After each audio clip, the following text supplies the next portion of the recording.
Welcome back to Next Gen Console Watch 2020, our new show following all the news and rumors on the PlayStation 5 and Xbox Series X. I'm Damon Hatfield. I'm joined today by Ryan McCaffrey. He hosts IGN's Xbox podcast, Podcast Unlocked. Howdy. And Jonathan Dornbush. He hosts IGN's PlayStation podcast, Podcast Beyond. And this week we are taking a look at the possible launch lineups for both next-gen consoles. For the Xbox Series X, we have some pretty good ideas of some heavy hitters that the system will launch with. PlayStation 5, however, is a different story. Since Sony has been so tight-lipped about PS5 up to this point, one of the remaining mysteries is what those launch games actually are. Which system will have the better launch lineup? It's been a while since either system has had a killer app at launch. I don't think Knack or Rise Son of Rome quite count. How dare you? The Switch did launch with a killer app with Zelda, and we saw how well that turned out for Nintendo. Of course, Microsoft is banking on Halo Infinite being a big draw, even though it's going to be available on Xbox One and on PC. But let's go ahead and start with Microsoft. Ryan, would you agree that Halo Infinite is the biggest next-gen launch game that we know of so far? I don't think there's any question about that as we sit here today. And Microsoft has been very clear about that for, a year, almost 2 years. They have not, the reality is they have not launched a console with a Halo game since the original Xbox. As big a franchise as Halo has been, Halo 2 was a sequel late in the original Xbox lifecycle. Halo 3 didn't come around till just under 2 years after the 360 launch. And then Halo 4 was the very end of the 360 lifecycle. We're right near the end. And then Halo 5 was, again, 2 years into the Xbox One lifecycle. So if everything stays on track, Halo Infinite will be the first Halo and since the original to launch alongside the console. And I certainly hope it has the same killer app kind of impact that the original had, because that would mean it's an amazing game and we all want it. Yeah, I guess the big question for me is Halo still a system seller? It's sort of since its heyday, it's been eclipsed by Call of Duty, Fortnite, Overwatch, things like that. So I guess it remains to be seen if Halo and Master Chief can still move consoles the way it used to. Yeah, very, very fair. Very fair point. What about Forza? It hasn't been announced yet. We have gotten a Forza game every fall, like clockwork, and in an alternating pattern of turn 10s, simulation-focused Forza Motorsport, and then the following fall we would get the open world, more sort of casual driving game, Forza Horizon, from the team at Playground in the UK. That streak ended in 2019. We did not get a Forza release. So it would seem as though we are almost certainly going to get Forza Motorsport 8, because it is turn 10's turn, pardon the phrasing there, and that they've had an extra year to really gear up for the new hardware. So I would be absolutely shocked if Forza Motorsport 8 or some Forza game from turn 10, put it that way, and maybe they'll do something else. I doubt it, but maybe. But I would be shocked if we don't get a Forza game as a day one launch title for Series X.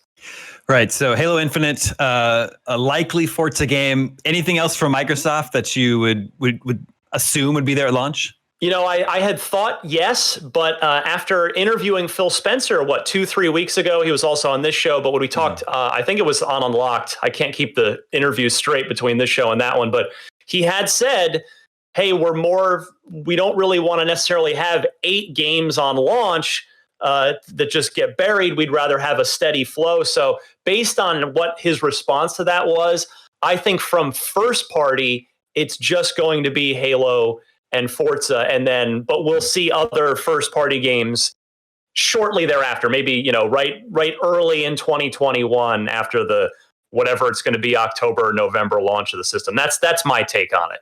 Got it. Jonathan, what about the PlayStation 5 and first-party games from Sony? This is a huge question mark at this point. Yeah, PlayStation first party for PS5 right now is an absolute unknown, particularly when it comes to the launch window. And as we look at it, I think Sony is likely going to rely more on third-party support and maybe some exclusive sort of second-party deals. But I think for the majority of its first-party studios, we either already know what they're bringing to PS4 with The Last of Us Part 2 and Ghost of Tsushima, or they likely have projects that are years away, like whatever Sony Santa Monica is going to follow up God of War with, probably another God of War, as well as whenever we see Spider-Man 2. The one big question mark a lot of people, including the entire cast of Beyond, has kind of raised is the possibility of Horizon Zero Dawn 2, whatever they end up calling it. We haven't seen a game from Guerrilla since Horizon Zero Dawn, which came out in February 2017. They then released the Frozen Wilds DLC later in 2017. So otherwise, that studio has been pretty quiet, but seeing that Herman Hulst, who was previously, one of the heads of that studio, now taking over Sony Worldwide first-party studios, obviously Sony as a whole corporation has a lot of support and belief behind what Herman and Guerrilla was doing. Horizon was such a big new franchise this generation. It seems like a sequel is inevitable. And a lot of people have been putting sort of expectations that will be the first sequel we see given the sort of window that we've had. I could see there being no Horizon, though, quite at launch, given the fact that we've seen them still posting a lot of new job opportunities. As recently as, in the last week or two, we've seen them hiring for pretty key animation and game development roles. So unless they have multiple projects going on, it would really depend on where that project is. I guess it might be worth noting that Guerrilla Games was there for the launch of the PlayStation 4 with Killzone Shadowfall.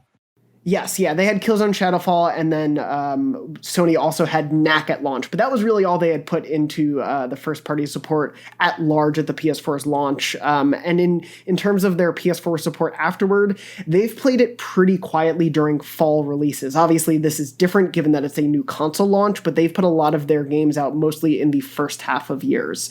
I think the most likely games we could see probably from a Sony exclusive side would be something from Japan studios. They often are working on multiple projects and co-developing projects. We've seen them do everything from the co-developing with The Last Guardian to Everybody's Golf VR to a whole host of different VR games like Astrobot and the Gravity Rush PS4 exclusive and PS Vita exclusive series. So it's likely they probably have a project going on. I think the biggest one people are expecting is whatever Bluepoint Games is likely working on for a PS5 exclusive. We got word last year that they're working on something for PS5, and we've seen expectations that it's their biggest game and their biggest, most ambitious title yet, but they haven't explicitly announced what that game is. The biggest scuttlebutt has been a Demon Souls remake, Demon Souls being the progenitor sort of the Soulsborne franchise from Software that came out on PS3. That game's servers have since been shut off, but it does have a very big cult following, and given the rise of the Dark Souls and Bloodborne franchises afterward, that would probably be a pretty safe big get for especially dedicated PlayStation players at launch. Yeah. Any chance that The Last of Us Part 2 is there at launch of PS5? And I don't mean moving from PS4 to PS5. I'm talking about sort of a Breath of the Wild situation where it launches for both platforms. Sure. We are going to see that game on PS4 no matter what. I don't think Sony would want to betray the 106 plus million PS4 owners who have been waiting for this game. I don't think we'll see it at launch. I do think we will see it on the PS5 likely a little bit after. Just given everything we've seen about the development of the game. Obviously, Naughty Dog has said that game is pretty much ready to go. But not being a developer myself, I don't necessarily know if you can port a game to a next generation hardware that quickly in that few month turnaround. But I would expect The Last of Us Part 2 to eventually, probably within the first year or so, make its way to PS5. Got it. All right, let's talk about some third parties then. Ryan, Activision delivers a Call of Duty every year. Like clockwork. Yeah. What's going to be this fall's Call of Duty, and do we expect it to arrive on next-gen consoles?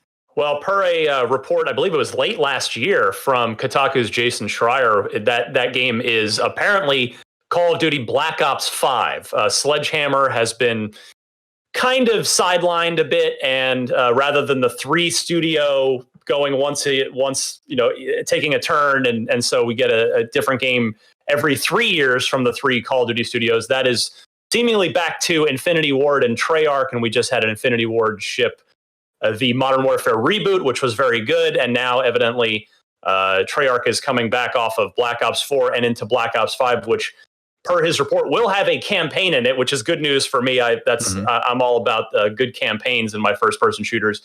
So yeah, we'll see. The question remains: will they will they hold it for day one or potentially go early? Just it sort of depends where the console launch dates are, or will it just kind of still come out more or less at the same time for all the platforms? But I would be, again, it's almost a certainty that it's going to be there for PS5 and Series X on day one. What about EA? Should we expect anything beyond their sports offerings, their Madden and FIFA this year? I guess the question there is, will they do what they did at the 360 launch, where they had a brand new version of, at that time it was NBA Live. NBA Live's now kind of on the back burner, but I would be more interested to see if they end up doing a new next gen version of Madden, because it is, it's the fall. Madden comes out earlier now. Madden's an end of July game rather than an August game. But Madden and FIFA are their two biggest sports franchises. FIFA is a fall game. I think that's typically September, if memory serves. So those would be the two that I could see them putting out proper next gen versions of on that. But otherwise, there's a rumored Star Wars project from Motive Games, but then we've already got on public record from DICE no Battlefront or Battlefield this year, so that rules those out. I would have guessed prior to them saying that we would get Star Wars Battlefront 3 at launch, but they've instead gone with a more long tail support on that with 2, which is great. So yeah, I think it's probably going to be sports and maybe that other mystery Star Wars title from Motive for EA. Looking at Warner Brothers, they have Lego Skywalker Saga coming out later this year, and that seems like a good candidate to me to also arrive on next gen. Good family-friendly option. But what about the long-rumored, not officially announced yet, Batman Court of Owls? Is there a chance that that's out this year and that it arrives on next gen consoles?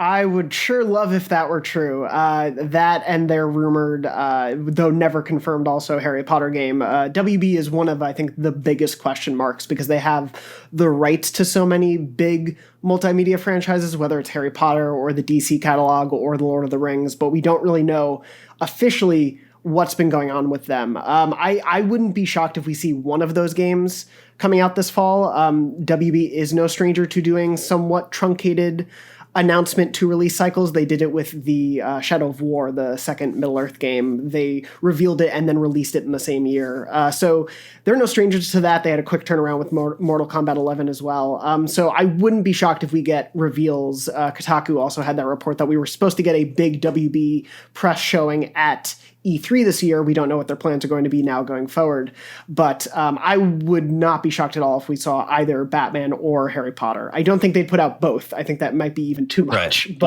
you don't think Mordor might be in there from Monolith, Jonathan? Because it has been quite a while since Shadow of Mordor, and they've been real quiet too. They have. Middle-earth is a really big question mark because I think Shadow of Mordor was huge, and then I think Shadow of War didn't quite hit the same highs. And we do know they're currently working on a, not Monolith, but WB as a whole, the Lord of the Rings franchise. We have the Gollum game that's been announced. Another Lord of the Rings MMO is in the works. So I wouldn't be shocked if they're letting the Middle-earth franchise maybe take a backseat while they work on these other projects and let Monolith take a stab at something else. That said, it is a known franchise, and I would certainly love to see it continue. I think it's been great with those two entries. Now, Ubisoft typically likes to be there to support console launches. With this generation, they put out Assassin's Creed for Black Flag on last-gen consoles in October, and then when the PS4 and Xbox One launched in November, they launched a current-gen version of that game. So if the rumored Assassin's Creed Vikings game that's supposed to arrive this fall, would you imagine the same sort of thing would happen this year? Almost certainly. Yeah, almost certainly. You called it, Damon. I mean, Ubisoft has a definitive track record. In fact, I interviewed Yves Guillemot, the CEO of Ubisoft, on my interview show, IGN Unfiltered, last year. And I asked him about that very strategy. Like, is this a hard, like, concrete strategy for you guys to get in on the ground floor of any new platform launch? And he absolutely said, yes, it is. So yeah, I'm sure Assassin's Creed is going to be there for both current gen and next gen. And I also wouldn't be surprised, even though they would seem to overlap. it wouldn't surprise me if Watch Dogs Legion, which was delayed to include a next gen release, it wouldn't surprise me if they put them both out at launch. Yeah, Jonathan, do you think that's possible we get both this year? Ubisoft did have kind of a quiet fall last year. Yeah, they definitely did. They had moved, as Ryan was mentioning, Watch Dogs Legion, Gods and Monsters, and Rainbow Six Quarantine. They delayed them from early spring launches to later this year to consider next-gen launches as well. So I would totally expect to see Watch Dogs maybe not released on the same day as Assassin's Creed on next-gen consoles, again, depending on when release dates happen, as well as probably Gods and Monsters this fall. Rainbow Six is the weird one, not only because Siege is doing very well and has continued to rise sort of from its a little bit of a troubled launch. There's also just the reality that the next Rainbow Six is currently called Rainbow Six Quarantine. Bit of a weird year to release a game with that subtitle. So we'll obviously have to see what's going on. But those three are planned as far as we know for next-gen launches. And Ubisoft earlier this year also said between the end of this year and the beginning of next year, they had 5 AAA games planned for release. So even if they're not all there at launch of these consoles, I would expect a pretty heavy Ubisoft presence throughout the first 4 or 5 months. Yeah. Quickly looking at Capcom, there has been rumors of the next entry in the Resident Evil franchise. It's possible that could hit the launch window of the next-gen consoles. Resident Evil 7 was a January release, so would that seem like a possibility to you guys that the next Resident Evil could arrive January 2021 and hit next-gen consoles? Yeah, I would expect to see that as a launch window sort of thing coming in early next year, especially given the cadence of recent Resident Evil releases, not just with 7, but RE2 and RE3 remakes, both coming out early in their respective years this year and last year. That window seems to work really well for Capcom, not just with Resident Evil, but Monster Hunter World sold supremely well when it was released in January 2018, I believe. So I would not be surprised if they stick to that early beginning of a year, but still come to next gen. Square Enix has Outriders coming holiday 2020. Outriders is from People Can Fly, Bulletstorm developers. Holiday 2020 sounds like either right there at launch or within a few weeks of launch to me. Yeah, they've I believe already confirmed next gen versions of that game publicly. Right. So yeah, that seems like a pretty safe bet as well. Yeah. Anything else from Square Enix? They're a kind of a mystery, right, Jonathan? I mean, you track you're a big Kingdom Hearts fan. You kind of track the Japan releases out of that company closer than I do. But yeah, it seems like we just got Final Fantasy VII Remake. I don't know what else. Dragon Quest was recent-ish, so probably, right, not another one of those anytime soon.